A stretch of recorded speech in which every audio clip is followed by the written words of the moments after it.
Boa tarde, arquitetos. Tudo bem? Estamos aqui começando mais uma live de hoje. Hoje nós temos aqui uma convidada especial, que é a Ivy. A Ivy Ranes, ela é arquiteta, paisagista. A gente fez faculdade juntas, a gente se conhece aí, né? Quase 20 anos. Mais, É, né? 20 anos a gente tem de formada, né? 19. algumas informações são Mais de 20 anos. confidenciais, Tati. Enfim, conheço a Ivy desde o começo da faculdade. A Ivy foi para essa área do paisagismo, mas ela também trabalha bastante na área do paisagismo urbano, né? Ela faz coisas de paisagismo residencial, mas ela também meio que se especializou para trabalhar nessa área do urbanismo, de trabalhar com o paisagismo da urbanização de sistema viário, de fazer praças urbanas, né, loteamentos, enfim. E aí, hoje eu trouxe a Ivy aqui para participar com a gente, né, na nossa live de sexta-feira. A gente tem sempre chamado um convidado que tem alguma coisa para complementar com a nossa área de loteamento, né, que possa acrescentar no nosso conhecimento de arquiteto urbanista que vai projetar um loteamento, pessoas que tenham conhecimento para agregar com a nossa área. E a Ivy, como ela tem experiência nessa parte do paisagismo, ela vai participar da live com a gente hoje. Então, bem-vinda, Ivy. Obrigada, adorei o convite. É sempre um prazer participar com amigos, principalmente, né? Falando desses temas que a gente adora. Então, obrigada, Tati. E a Ivy, ela tem o escritório dela, ela desenvolve o projeto de urbanismo, né, de loteamentos e praças, enfim, e ela também dá aula de paisagismo nessa área de paisagismo com urbanismo, né? Então, primeiro, assim, para a gente começar, assim, fala um pouco da diferença de escala, né, que é projetar um paisagismo de um loteamento, de uma praça, para um paisagismo residencial, né? Qual que é a diferença, assim, de pensamento, de percepção do espaço, enfim, né, da mentalidade nossa de projetar, né, esse tipo de área. Tá. Existe uma grande diferença no projeto de áreas residenciais para residências unifamiliares, né, para casas, e para loteamentos. Já se a gente for falar, por exemplo, de um condomínio de prédios, algo maior, a gente consegue encontrar algumas semelhanças com a área de loteamentos, que não se aplica à questão da escala. A questão da escala é realmente muito diferente, né? Qual que seria essa semelhança?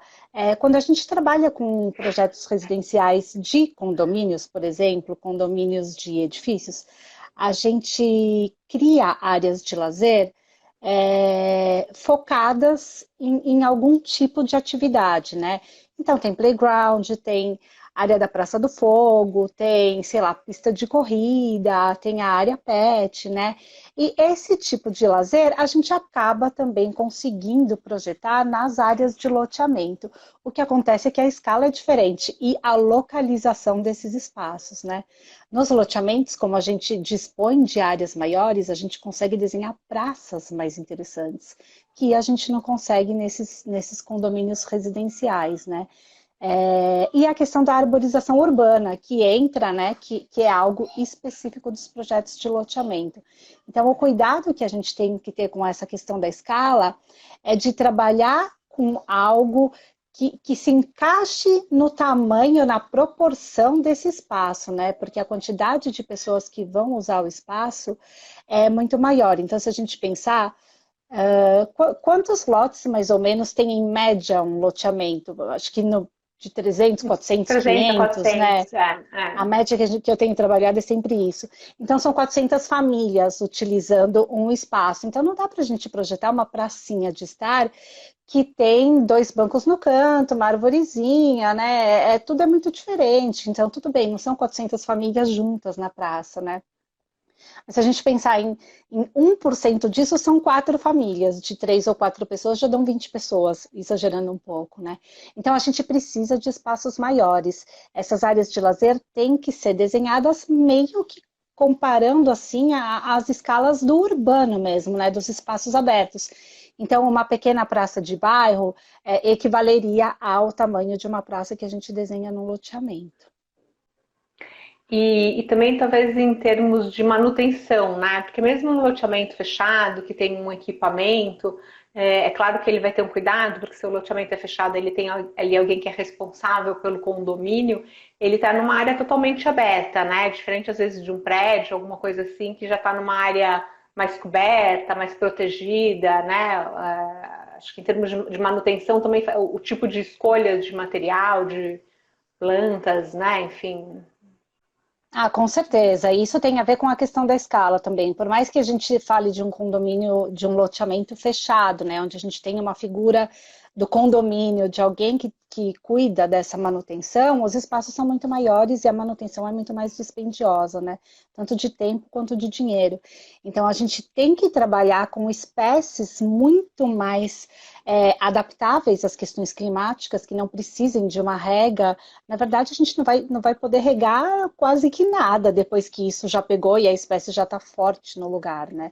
A gente precisa de espécies bem rústicas, desde as árvores até as forraçõezinhas, né? Para que isso vá, né? É assim, plantou, se virou, né? Essas espécies têm que se virar por conta própria, né? E os materiais também, né? Então, por exemplo, muito se fala da madeira, né? Ah, eu faço com madeira, eu não faço com madeira, mas madeira precisa de uma manutenção. Ela tem uma durabilidade maravilhosa se a gente considerar que a manutenção vai ser feita. Num condomínio, num sistema de lotes abertos, aí a gente tem que trabalhar no esquema de praças, né? De cidades mesmo, né? Com tudo super dentro assim do custo, né? Que não exija praticamente manutenção alguma, porque quem vai cuidar disso é a prefeitura. É a E a gente prefeitura, sabe né? que os custos de zeladoria, né? As verbas, na verdade, de zeladoria das prefeituras são muito curtas, né? São muito apertadas. A gente vê no jornal de manhã, né? Eu sempre assisto o jornal do Rodrigo Bocardi de manhã e teve uma época que ele estava no pé. Eles foram visitar 1000 praças na cidade, então todas com brinquedos quebrados em Mato Grande, né? Parece uma É coisa que não tem ninguém simples. nem que vá lá olhar todo dia para saber esse negócio. Nem todo dia é demais, né? Mas não tem nem pra uma vez por mês alguém que vai lá olhar. É diferente, né, num residencial Exatamente. fechado, que você tem alguém que está olhando, viu, quebrou, já comunica ao porteiro, o zelador, sei lá quem do condomínio, né? E vai tomar Existe conta. uma Num fiscalização, né, mais loteamento próxima aberto, também. numa praça mesmo pública, né, quem que vai lá avisar a prefeitura, olha, quebrou, né? Não Não tem tem. A nem essa gente até conversa, tenta né? Essa avisar, né? Mas comunicação. o tempo de resposta é muito grande, né? É. Então, o ideal é trabalhar pensando que não vai ser necessário manutenção alguma, né? É trabalhar com essa coisa em mente, assim. Então, isso você acha que um primeiro pensamento importante para projetar um paisagismo no loteamento é ter em mente essa questão da manutenção, né? Eu Da acredito que sim, possibilidade de né? manutenção, tanto da vegetação como dos equipamentos, né? Dos equipamentos e mesmo dos materiais, né? Piso intertravado acaba soltando um pouco. Não é que a gente vai deixar de usar, né? Mas tem que ser tomado cuidado de que a empresa que vai executar isso seja uma empresa boa, que garanta um serviço de qualidade, né? Para nós arquitetos fica o dever de indicar alguém que a gente sabe que vai executar isso de forma adequada. E aí a gente torce para quem for executar conseguir contratar essas empresas, né? O detalhamento do projeto tem que ser muito bem feito para que isso aconteça, né? Em todos os sentidos. E sobre a arborização viária, assim, quais são as dicas, né? A gente sempre vê aí na cidade um monte de árvore em cima de poste, calçada quebrada. Nossa. A calçada também aqui já discuti 1000 vezes que a calçada não é desse tamanho, tem que ser muito mais larga. Mas Esse é o enfim, maior drama, né? Esse é o maior drama do esse paisagismo urbano, assim, tipo, eu estava dando uma voltinha de máscara hoje, eu olhei uma árvore e falei, gente, eu preciso tirar uma foto, porque aquilo foi feito da forma certa, né? A árvore foi conduzida para que ela fosse aberta no fio. Mas, enfim, a gente tem dois dramas, né? Dois problemas relativos à arborização urbana. E aí isso vale para loteamento e para o urbano em geral, né? As árvores brigando com os fios e as árvores brigando com a calçada, né? Por que que isso acontece? Porque as árvores que foram plantadas são as árvores erradas. né? Se a árvore que fosse plantada ali seria uma árvore que tem uma raiz mais profunda, né? Que não vai ficar ali na beira da terra, que a gente vê aquelas raízes para cima, né? Estourando calçada. Então, essa questão de escolher árvores com raízes profundas. Qual que ajuda? O corpo é uma árvore. Os pés têm o espaço do nosso pé no chão, né? Equilibrar, a gente não para no chão só com o tornozelo. Então, a gente tem que pensar na árvore como isso também, né? Então, pensar que esse pezinho dela precisa de um chão ali para se equilibrar, né? Então, canteiros de um tamanho decente, gente. As prefeituras, todas elas têm... O que é um canteiro de um tamanho decente para você? Então, é isso que é o que você recomenda. As prefeituras têm cadernos de padronização e a gente sabe que assim, para desenhar projetos e loteamentos, a gente briga por centímetros, né? Então, aumentar um pouco a calçada é muito difícil. Mas que a gente deixe pelo menos de largura, o ideal mínimo seria 1 metro, né? 1 por 1. A Prefeitura de São Paulo, por exemplo, que é quem acaba guiando os outros cadernos de padronização das outras cidades, pede no mínimo para uma árvore grande, né? 1 por 2, vai. Se a gente pensar numa árvore média de calçada, 1 por 1 seria o ideal. Eu sei que 1 por 1 é bem difícil. Na largura a gente até consegue, né? A questão, na largura, enfim, no comprimento da rua, né? A questão é na largura menor da calçada.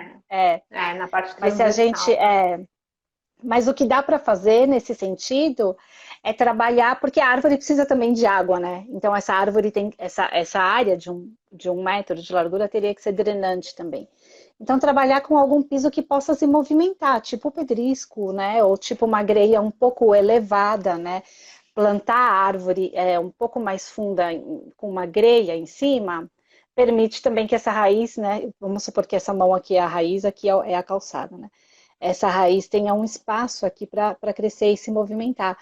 Isso precisa de um detalhamento melhor e custa um pouco mais caro na hora da implantação. Mas depois isso vai economizar em manutenção. Em problemas como pessoas caindo, né? Porque as pessoas tropeçam e caem, né? Muito. E esse é um ponto, né? Mas assim, escolhendo a árvore certa já resolve metade do problema, né? E outra questão é a questão do tamanho da árvore embaixo da fiação elétrica. Não adianta a gente querer mudar o padrão da altura do fio na rua, né? E a gente tem mais ou menos aquela ideia de que o fio de alta tensão que passa lá em cima é 7 metros e o fio da baixa tensão, que é o mais baixo, é 5. Mas se a gente sair olhando nas ruas, não é 5, é 5 quando ele está preso no poste. A hora que ele enverga, né, que ele faz aquela barriga, puxa, ele chega e... Engraçado que eu fiquei bem olhando isso hoje nessa volta do quarteirão, né? O fio batia assim no meio da janela do segundo andar de um sobradinho. Então, o pé direito ali não é nem 3, né? 2,80, mais 1,40 dá 4,20. Então, 4,20 não cabe uma árvore pé embaixo. A árvore vai, de qualquer forma, ficar ali um pouco em volta dos fios, né? Tradicionalmente, a regra que a gente usa para arborização urbana é assim. A fiação elétrica fica de um lado, que geralmente é o lado oeste, né? Então, do lado da fiação elétrica, a gente usaria árvores pequenas, que tem até 5, 6 metros, né?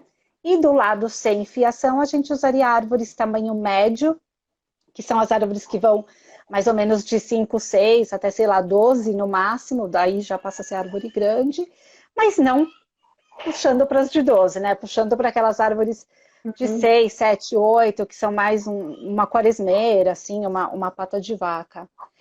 E aí, do lado M, tudo bem, né? Essas árvores crescem tranquilamente, a gente tem só que garantir a questão da base, né? Dessa cova, dessa área ajardinada mínima, assim. Quando você fala... Só quando você fala P é árvore de pequeno porte, né? M é árvore de grande porte. E o lado, você está falando, porque geralmente a fiação elétrica ela passa de um lado e do outro ela não... Normalmente numa rua pequena, de 14 metros, assim, você tem a fiação elétrica de um lado e depois ela só transpõe para outra casa. Você não tem Isso. poste dos dois lados da rua, só Dos em dois fiação lados, em árvore isso. alta. É. Aí do lado sem postes e fiação, tranquilo. A gente planta as árvores Uhum. M adequadas, raiz profunda, né? As M's menores ou uma Pzona maior, bonita, né? E tudo bem. Aí no lado onde a gente tem a fiação elétrica, o ideal é plantar árvores P. As Pzinhas menores, né? Porque o que a gente acaba vendo muito é, por exemplo, o resedar é considerado uma árvore, vai, por algumas prefeituras P, por outras médias, mas a gente usa muito embaixo do fio. E ele cresce Uhum. bastante, ele cresce acima disso, né? Então, sei lá, a hora que a gente planta, a árvore é pequena, mas ela vai tomando conta e vai ficando aquela bola em volta do fio, tá? E aí não tem muito jeito, né? Numa árvore P, a prefeitura não faz aquela poda em V, assim, né? Que é uma poda drástica, que a árvore tem uma copa aqui, aí o fio passa aqui no meio, ela vem, pum, corta. Fica tipo dois chifrinhos, assim, a árvore, né? Mas isso Ser a pode ser poda. feito? Ah, pode, assim, A prefeitura faz isso, mas assim, isso é adequado, tipo, não desequilibra a árvore, não favorece que ela exatamente. caia ou coisas assim? Quando a poda é feita em V, e V no meio, né, e a árvore tem um equilíbrio de peso, tudo bem, ela não vai cair, mas fica horroroso, fica ridículo. O problema disso é que é ridículo, é horrível, né?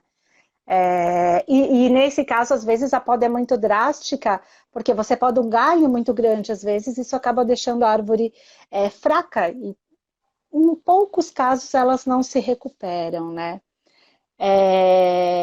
Só voltando para a árvore P, porque tem uma coisa que é importante.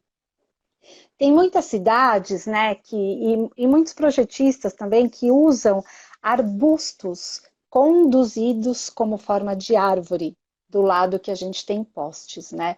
Em Curitiba Uhum. tem muito disso, né? A primeira vez que eu me atentei a isso foi a 4 metros, que é super folhado, né? Aquela florzona linda, e a gente usa para cerca viva, para tampar muros, porque ele fica lindo, né? Então, planta-se o hibisco e ele vai sendo podado, né, o galho embaixo, para que ele fique naquele formatinho pirulito, né? Tronquinho e bolinha em cima.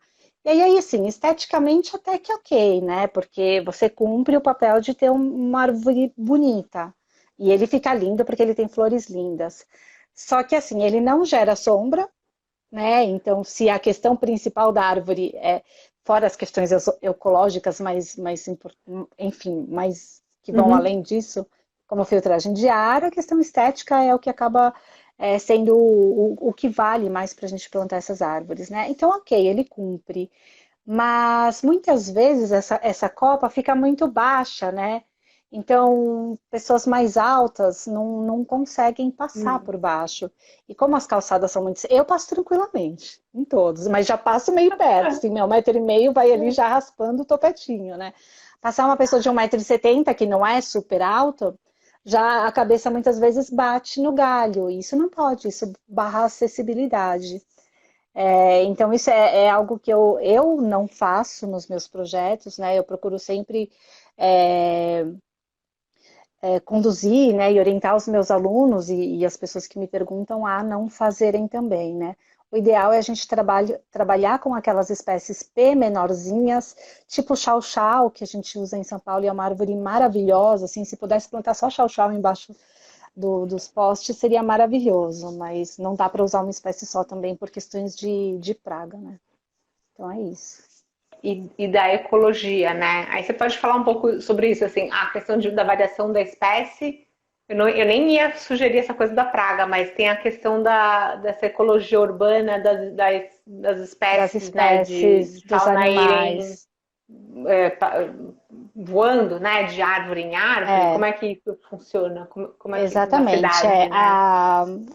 A questão, falando da manutenção, né, é a questão das pragas. Então, se uma árvore pega uma praga, né, as pragas não pegam em todas as árvores, né? Por exemplo, o coronavírus não afeta, é o que estão dizendo que não afeta os cachorros, né?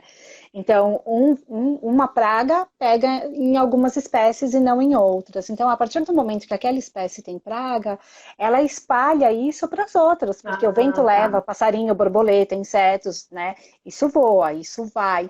E aí todas elas ficam doentes, né? Esse é o problema principal de se usar uma única espécie. Numa rua Sim, mas pequena, ok, a gente faz isso tranquilamente, né? Mas do outro lado é sim. outra espécie, na outra rua é outra, né?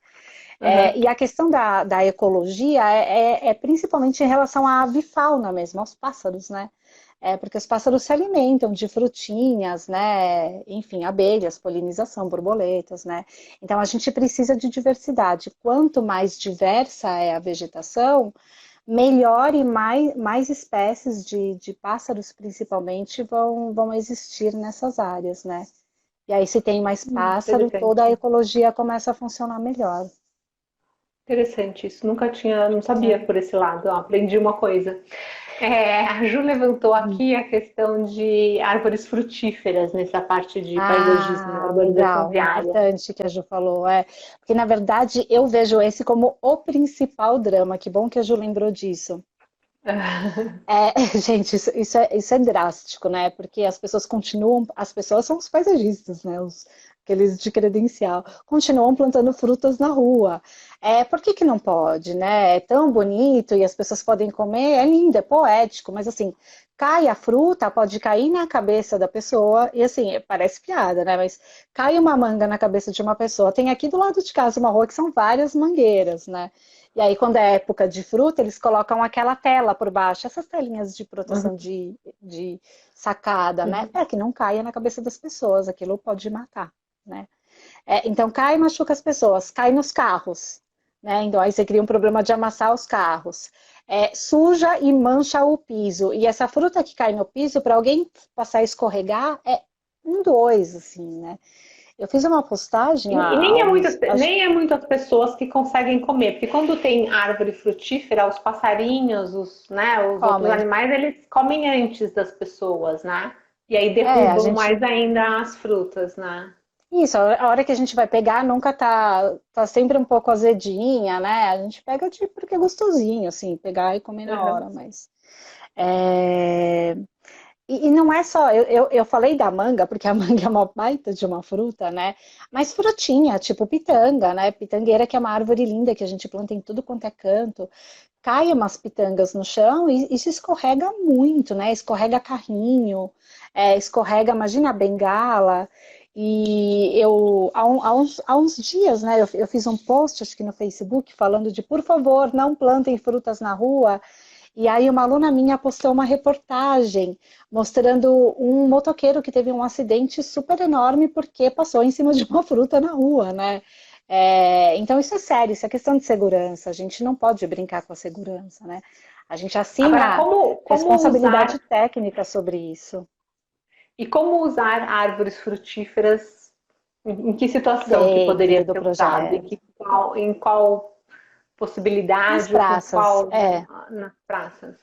não sendo em calçadas, né? Mesmo que seja um condomínio fechado, calçada é onde as pessoas estão andando demais, né? Então, calçada nem pensar, tá?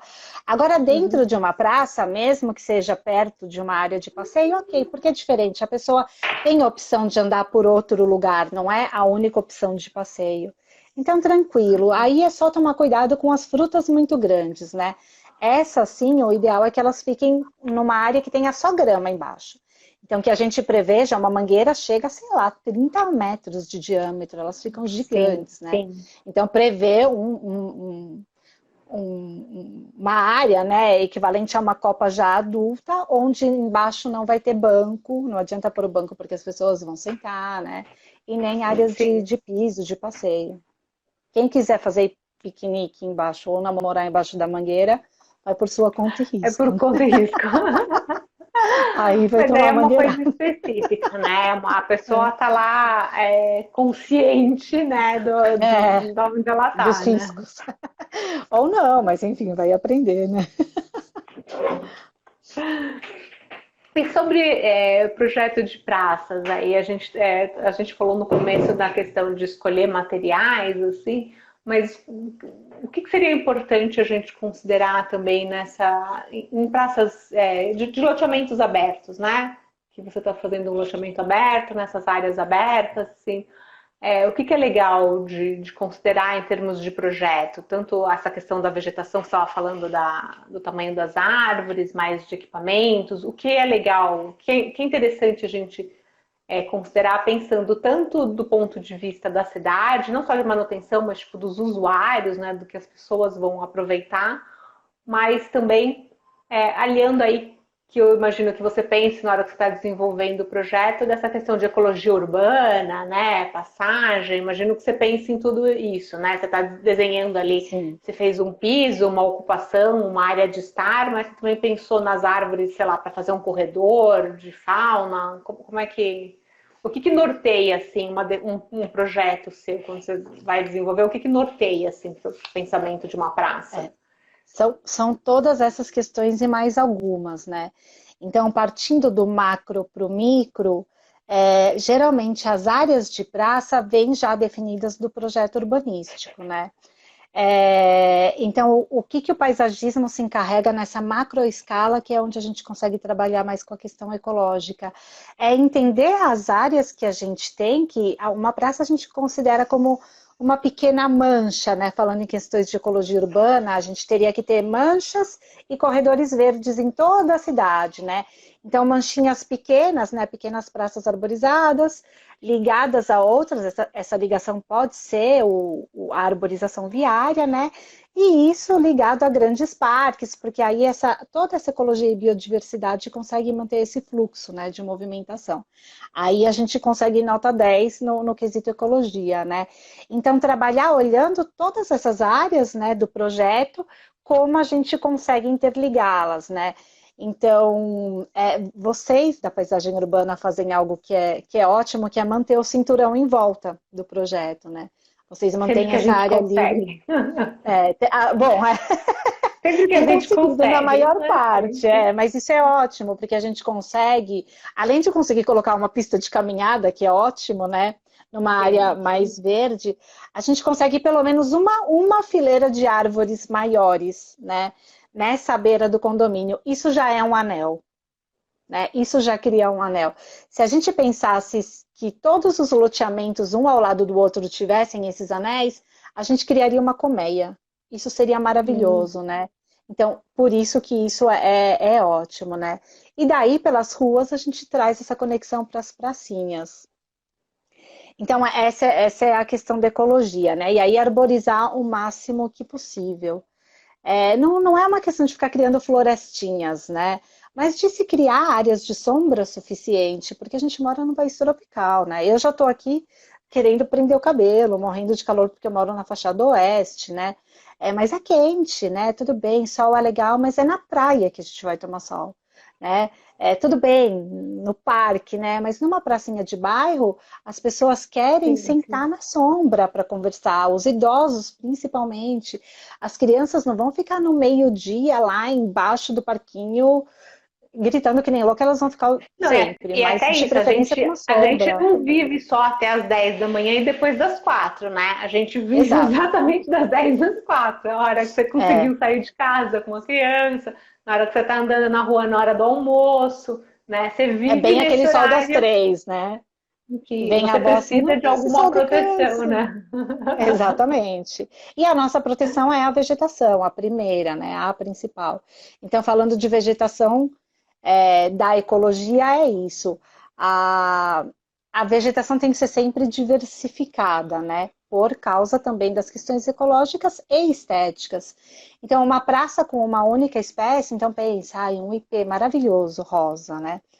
Uma praça só com ipês, ela só floresce uma vez no ano, né? Então só vai ficar com flores naquela data, no resto do ano tem pouca folha, e você vai até acabar se cansando dos ipês, por mais que eles sejam lindos, né? Então a diversidade é super importante. E diversidade de alturas também, né? Isso vai criando uma composição bonita, né? Uma plástica bonita. Então, árvores altas, árvores médias, árvores baixas, cores de flores diferentes, que floresçam em épocas diferentes, palmeiras, né?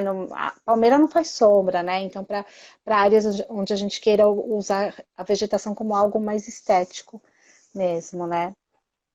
E aí de arbustos e forrações, isso quase que totalmente estético, né? Então, eu escolhi as espécies mais Sim. rústicas, cuidado com as espécies venenosas, né? Porque tem muitas espécies que são venenosas, então, mas será que é venenoso mesmo? Assim, gente, criança come flor, cachorro come flor, não adianta, É, piscou, eles comerão a flor inteira, porque viu no MasterChef a florzinha lá e o jacan comeu, vai comer a flor do arbusto, é inevitável. E aí é problemático, talvez não morra, mas é venenoso, né? Então a gente sabe quais espécies são com essas espécies. espinhos, né? Espécies com espinhos, né? Exatamente. Isso na rua também para os cachorrinhos, né? É... Ai, o que que eu ia falar? E a gente pode usar os arbustos como cerca-viva muitas vezes, né? Então, para os plays, por exemplo, Ah, é isso é mais bom legal quando também. o play é aberto, mas a gente precisa dar uma protegida, né? Porque a criançada Precisa. sai correndo para a rua. É. Então, os arbustos desses,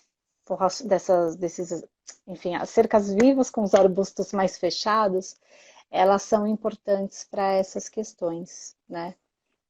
Ah, Falando é legal. de vegetação, né? Uhum. E outra coisa que eu acho importante também, quando a gente vai criar áreas de estar, né? Porque o que chega para o paisagista no projeto de loteamento, a gente vem com um projeto macro definido. Então, aqui é o clube, por exemplo, portaria, clube e as outras áreas livres são praças, né? E aí, muitas vezes, o escopo é definido. Então, quero, sei lá, quero uma horta urbana, quero área do pet, quero área de o play, ou dois plays, ou play para duas idades diferentes, né? Muitas vezes nós podemos também criar esses conceitos, né? E isso tem muito da incorporação imobiliária, não adianta a gente querer fugir porque esses conceitos vendem, isso é super importante, né? Porque a gente precisa ajudar o nosso cliente a vender, né? Então a gente acaba com certeza nesses casos sempre criando praças temáticas. Então tem play com brinquedo, chão bonitinho, painel, escalada horizontal, tem uma área que vai ser focada nos idosos, porque vai ter aqueles equipamentozinhos que quase ninguém usa da terceira idade, vai ter uma área de São as pet. crianças que usam, né? Minha É, filha ama é, entrar naquele negócio, naqueles exatamente. equipamentos. O play vazio e esse daí lotadinho das crianças. Isso, isso. Mas eu acho importante sempre criar algumas áreas multifuncionais, né? Quanto mais multifuncional é o espaço, mais resiliente ele é. Né? Então, pensa, por exemplo, essa questão, né, etária, não é sempre que a gente tem num lugar todas as faixas etárias, né? Então, eu mudei aqui para minha casa faz 2 anos para esse prédio que eu moro, né? E com o meu filho que agora vai fazer 3 anos, e aí teve um boom de criancinhas assim de 2 anos, né? As outras já estão com 15. Então, o prédio ficou uns 10 anos sem criança, praticamente pequena, então não tinha nada. A gente teve que arregaçar a manga e brigar por uma brinquedoteca, né? Porque não tinha um outro espaço multifuncional, porque criança brinca, né? Os idosos também. Então, áreas onde várias coisas possam ser feitas e todo mundo possa usar, né? Então, se a gente pensar que uma escada vira uma arquibancada, eu sempre lembro da faculdade, né? A gente tinha uma escadaria em frente à faculdade de arquitetura do Sim. Mackenzie, todo mundo embaixo da sombrinha, né? Era uma delícia, mas escada é arquibancada, arquibancada ou escada é área de esporte, né? Você sobe e desce, dá para fazer uma aula, né? Hoje em dia tem tanto essa coisa de esportes ao ar Ao ar livre, o pessoal livre. contrata um personal e vai a turma toda, vai fazer tai chi, vai fazer yoga, né? Então, uma área gramada com sombra pode virar yoga ao ar livre, pode virar tai chi, vira piquenique, viram atividades abertas, né? E todo E mundo, essa assim, coisa você do inventa. multifuncional é até você, não só famílias diferentes, mas até você é a sua família, né? Então, você chegou lá, você é mãe, pai, tá lá com uma criança, aí de repente você tem um filho.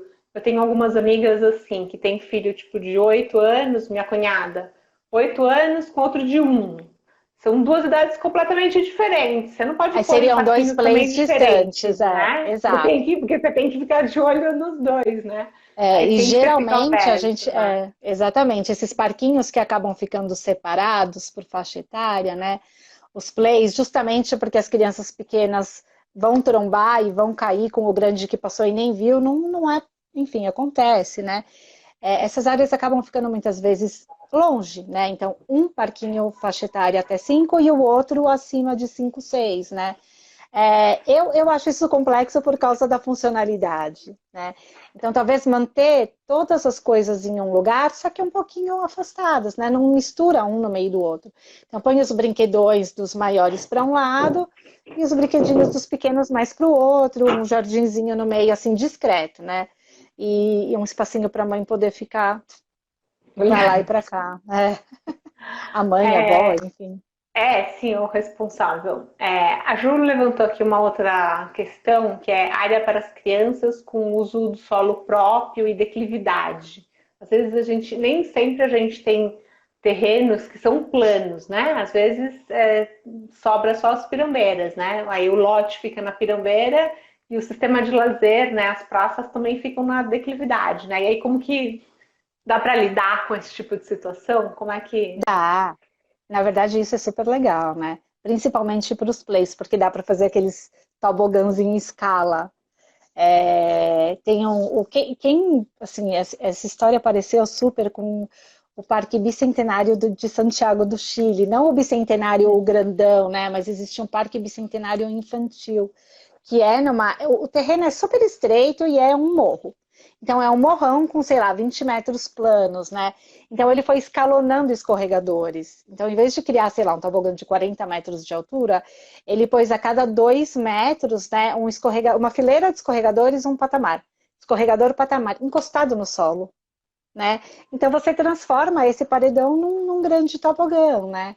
É, pensando nas questões de segurança, na escadinha que sobe, Sim, né? A gente pode prever acessibilidade em alguns pontos, né? Mas isso é super legal, assim. fazer Eu uma adoro parede de quando tem escalada, né? Um fazer uma parede de anfiteatro. escalada, exatamente. Pro play é fantástico, dá para fazer diversas coisas de macaquice, assim, né? E para as demais atividades, dá para a gente trabalhar com escalonamento, né? Porque a gente vai ter que criar algumas áreas por menores que sejam um pouco planas, né? Quando é alto, é bom que a gente consegue criar mirantes. Então, a vista da Uhum. cidade, dos espaços é bonita, né? Mesmo que seja, a gente sobe nos prédios, paga caro muitas vezes para subir, para ter a vista de São Paulo. Imagina nos loteamentos que são em áreas menos urbanas, a gente vê um pouco de mato, né, de céu mais puro. Sim, sim. Então, dá para trabalhar com essa questão de incorporar mirantes, e isso aí tem de venda também, né? Voltando àquela questão da incorporação imobiliária.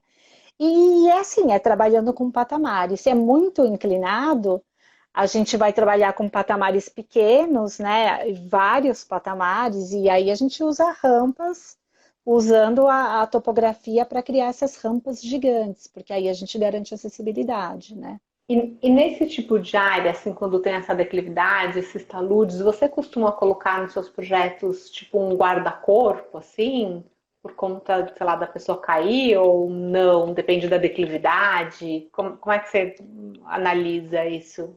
Então, existe a norma fala isso, né? Que quando a gente tem desnível, eu não vou lembrar de cabeça agora, mas acima, alguma coisa perto de 1 metro de desnível, de um patamar para outro, a gente já precisa de guarda-corpo, né? Então Ah, tá. tem que ter guarda-corpo com certeza. Mesmo às vezes algo que a gente considera pequeno, né? Uma área que nem é tão inclinada, muitas vezes acaba saindo sem, porque as pessoas não conhecem essa norma, né? Eu posso É. procurar e a gente deixa isso disponível, né? Porque é uma Uhum. informação importante. E eu lembro que quando eu descobri, eu falei, nossa, não fazia ideia, né? Enfim. A gente nunca considerou isso para áreas pequenas, tipo 1 metro. Eu sei que a gente já teve essas discussões assim, tipo, para áreas maiores, assim, tipo 3 metros. Não, se desnível 3 metros, precisamos colocar alguma coisa que o próprio pessoal da terraplanagem, quando faz, já percebe, né? E fala, olha, mas esse desnível aqui é muito grande, você tá aqui, não, a gente põe alguma coisa, mas com desnível maiores, assim, eu não sabia que era tão baixo, mas é meio uma medida que a norma que fala isso é a NBR da acessibilidade? Não. Qual é Não, não a é. norma é a norma do Não, guarda-corpo, é a NBR de é a do guarda-corpo. guarda-corpo, é. É a É do guarda-corpo. uma dessas pequenas do Sim, guarda-corpo, sim, isso. do guarda-corpo. Tem que ter, Tá. E mesmo que seja inclinado, ele diz qual é a inclinação. Se você tem um talude pequeno, com Uhum. desnível pequeno e uma inclinação mais Mas muito forçada, inclinado. precisa do guarda-corpo. Se é uma área super alta, com Interessante. 3 metros, aí tem que ser guarda-corpo mesmo, né? Guarda-corpo mais alto até, um alambrado, um Sim, sim, anteparo para é. a pessoa não cair. Nesse outro caso é só para bater, porque machuca, né? Enfim, é uma É, coisa às de vezes vai bate e volta, correndo, dá assim. uma escorregada, né? Sei lá. Desequilibra. Bom, tem várias pessoas aqui falando que estão adorando a live, as suas Ai, que dicas. legal. Tem aluna sua aqui. A Beijo para Marina todos. falou: vou intervir em canteiros centrais de aproximadamente 6 metros de largura, na cidade dela. Uma praça linear, também é legal, né? Aqui em São Paulo tem uns exemplos bacanas, né, de praças lineares que a prefeitura acaba aproveitando o canteiro central e vai fazendo assim espalhadinho, né, as coisas ao longo, né, do canteiro Mini central. É praças, bem legal mini porque você vai estações. andando e você vai tendo as várias estações, né, diferentes. Às vezes você não precisa ter O uma que tem big praça para fazer uma coisa legal, né? Você uma consegue coisa ir, legal e bonita. O que tem que tomar cuidado com esses canteiros centrais é o tamanho da copa das árvores e os caminhões, né? Porque hum, o canteiro central ele vai ficar do lado da pista de andar mais rápido, né? sim. Enfim, se fosse uma pista para andar devagar, o carro vai passando na árvore crescendo, quando ela cresce, a copa tá para cima, né? Então tudo bem. Mas a gente tem que usar árvores mais altas mesmo, tá? Então aí esquece a árvore P, pode ir para MG, porque 6 metros é tamanho suficiente para a gente plantar uma árvore grande, né? Só que plantá-las já um pouco mais altas e tomar cuidado com essa. É uma manutenção prolongada que essas árvores precisam, né? Porque ela começa a crescer e o galho não vai estar, por exemplo, a 4 metros de altura, né? Para que os caminhões passem embaixo. E aí ele acaba quebrando as árvores. Ou o que fica mais lindo, aquelas coisas que a gente adora, né? Tem aquela árvore maravilhosa no canteiro central, aí vem a prefeitura e faz aquela poda, porque tem que fazer, pu, pu, corta o buraco para passar o caminhão. Então aqui passa o caminhão e aí a árvore fica assim podadinha, lindona, né? Fica tipo um cogumelo a poda, assim. Porque tem que passar os carros. Não É, tem tem que jeito. pensar E nisso. árvore, E eu- então árvore pequena nem pensar, porque ela é baixa, não vai dar, né? Então plantar E árvores outra coisa maiores. importante de pensar nisso é também na questão da largura desse canteiro central e do tipo de via que é essa via, né? Ela é um canteiro central, mas assim, qual é a velocidade que tem essa via das pessoas passando? Porque aí talvez seja mais necessária a questão de você ter um guarda-corpo para proteger as pessoas, porque de repente pode ter algum acidente de trânsito que pode entrar naquele Exatamente. canteiro, então é importante ter algum tipo de guarda-corpo é, de proteção mesmo dessas pessoas que estão nessa área de canteiro central, né? Dependendo do tipo da Ah, via, da velocidade, é importante pensar nisso. e para o povo não sair atravessando no meio da rua, né? No lugar errado também é. Porque tem uma coisa super importante, né? Eu aprendi isso quando eu fiz um projeto da EMURB com os meninos do Via 6B. É um projeto de arborização, enfim, de um corredor de ônibus intermunicipal, né?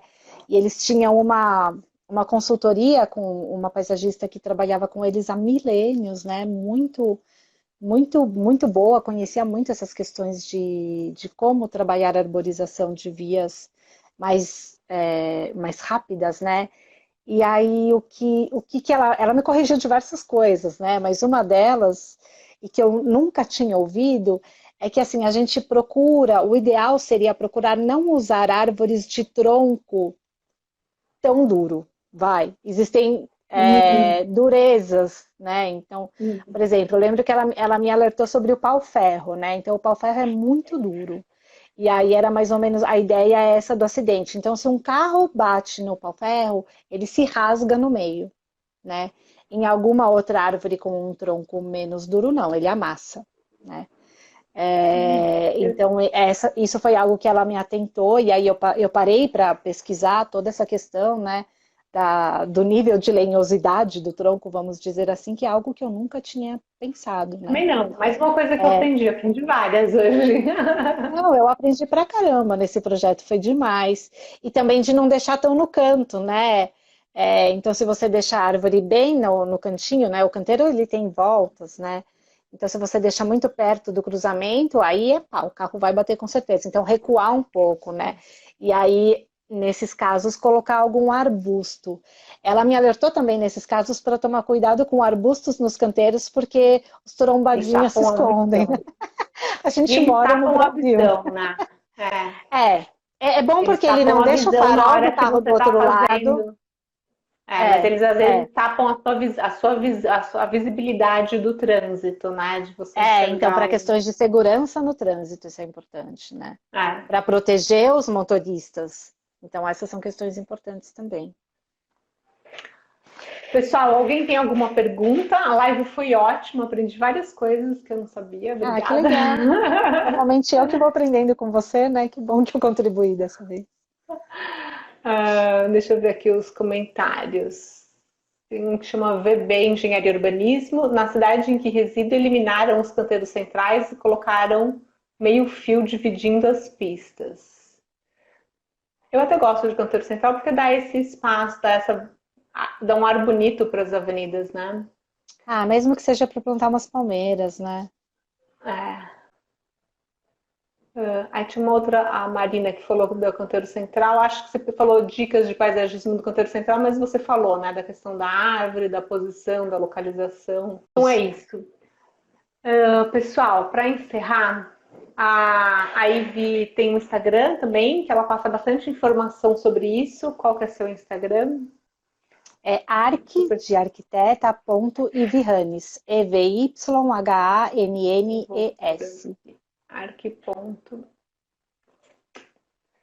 Arq.Ivihanes. Para vocês seguirem a Ivy também, para ter aí várias informações de paisagismo. Como eu falei no começo, nós somos amigas de longa data e sempre que possível a gente trabalha junto, desenvolvendo os nossos projetos, né, de urbanismo e de paisagismo.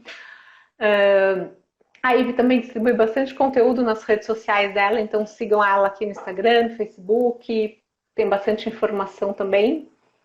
E mais algum Se tiverem recadinho? dúvida, mandem, né? Se tiverem dúvida, mandem. A gente gosta de aprender, nós somos apaixonadas pelo que a gente faz, né, Tati? Então, muitas vezes as perguntas geram um novo aprendizado e isso é demais, né? A gente aprende muito com as coisas que chegam pra gente também e a gente tenta ajudar sempre que a gente puder. Então é isso, gente. Espero que vocês tenham aproveitado. Eu vi que teve bastante audiência para uma sexta-feira de feriado. Obrigada pela presença de todo mundo. Obrigada. Pessoal, siga a gente aqui nas redes sociais, né? Instagram, Facebook, YouTube. Curte a página para você receber as notificações. Quem ainda não faz parte do nosso canal do Telegram, o link está aqui na bio do Instagram. No nosso canal a gente divulga informações mais específicas, mais práticas da questão do projeto de loteamento. A gente mostra algumas sacadas, né, do dia a dia do escritório. E também a gente avisa quando tem as lives. Então entra lá para vocês ficarem por dentro aí de todas as novidades e das lives da próxima semana. Então, Ivy, super obrigada pela presença hoje. Obrigada a você pelo convite, foi ótimo. Obrigada a todos que participaram, né? No dia do trabalho, feriado. Tudo bem que tá todo mundo preso em casa, né? Mas obrigada, gente. Obrigada, Tati, pelo convite. Precisando, conte comigo. Contento. Tchau, tchau. Tchau. Beijo, obrigada.